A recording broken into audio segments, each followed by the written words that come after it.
नजर सब पर। नमस्कार, मैं हूं दीप्ति शर्मा और आप सभी का स्वागत करती हूं थर्ड आई न्यूज नेटवर्क में। आइए सीधे रुख करते हैं अभी तक की 10 बड़ी खबरों पर।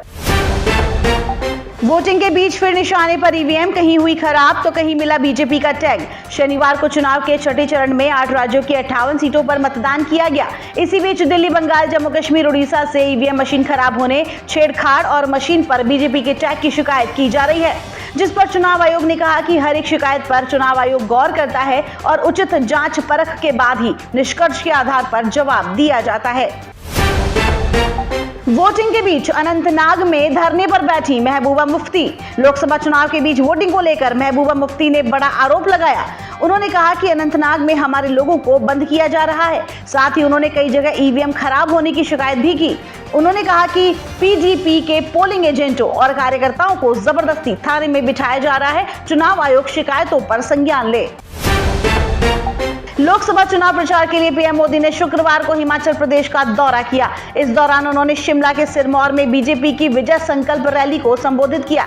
अपने व्यस्त चुनावी कार्यक्रम के बीच वो हिमाचल की खूबसूरत प्रकृति का आनंद लेते नजर आए।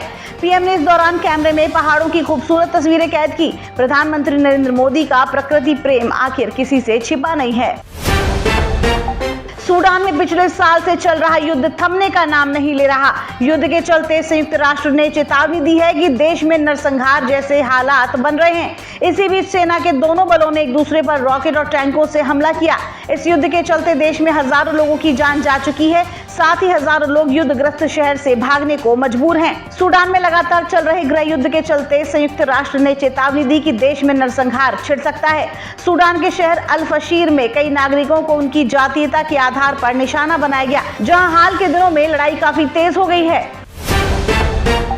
अजीत डोभाल ने कहा कि भारत तेजी से बदल रहा है और अगले 10 वर्ष में हम 10,000 अरब अमेरिकी डॉलर की अर्थव्यवस्था और तीसरी बड़ी अर्थव्यवस्था बन जाएंगे। डोभाल ने इसे अहम उपलब्धि करार दिया। उन्होंने शुक्रवार को सुझाव दिया कि देश के विभिन्न केंद्रीय सशस्त्र पुलिस बलों के बीच उसी तरह का तालमेल और एकजुटता होनी चाहिए जैसे कि तीनों सेनाओं के लिए मौजूदा योजना के तहत चल रहा है। उन्होंने भीतरी इलाकों और सीमाओं पर विभिन्न आंतरिक सुरक्षा कर्तव्यों को पूरा करने के लिए तैनात किया गया है। एक्टिविस्ट मेधा पाटकर को बड़ा झटका। 23 साल पुराने मानहानि मामले में दोषी करार। एलजीबीके सक्सेना ने 2001 में दायर किया था केस। इस मामले में साकेत कोर्ट ने मेधा को दोषी ठहराया है। अदालत ने अपने फैसले में कहा कि प्रतिष्ठा सबसे मूल्यवान संपत्तियों में से एक है। ये व्यक्तिगत और पेशेवर दोनों संबंधों को प्रभावित करती है। आदित्य बिरला ग्रुप में लगाई लंबी छलांग। टाटा, अंबानी, अडानी की लिस्ट में ली एंट्री। आदित्य बिरला ग्रुप ने एक बयान में कहा कि ग्रुप के बाजार कैंप में बढ़ोतरी ने बाजार के स्टैंडर्ड इंडेक्स, सेंसेक्स एवं निफ्टी को सालाना आधार पर 1 साल, 3 साल और 5 साल की समय में पीछे छोड़ दिया है। आदित्य बिरला ग्रुप का मार्केट कैप 100 अरब डॉलर यानी 8.51 लाख करोड़ रुपए के आंकड़े को पार कर गया है। आईपीएल 2024 से राजस्थान आउट। 6 साल बाद फाइनल में पहुंची हैदराबाद। कोलकाता से होगी खिताबी जंग। आईपीएल 2024 के दूसरी क्वालिफायर में राजस्थान रॉयल्स को सनराइजर्स हैदराबाद ने हरा दिया। इसके साथ ही उन्होंने आईपीएल के फाइनल में एंट्री कर ली है। 26 मई को हैदराबाद कोलकाता के बीच खिताबी जंग होगी। हीट स्ट्रोक बन सकता है मल्टीपल ऑर्गन फेलियर का कारण। देश के कई इलाकों में इस समय भीषण गर्मी पड़ रही है। तापमान 45 डिग्री से पार हो चुका है। गर्मी के कारण अस्पतालों में हीट स्ट्रोक के मामले भी बढ़ गए हैं।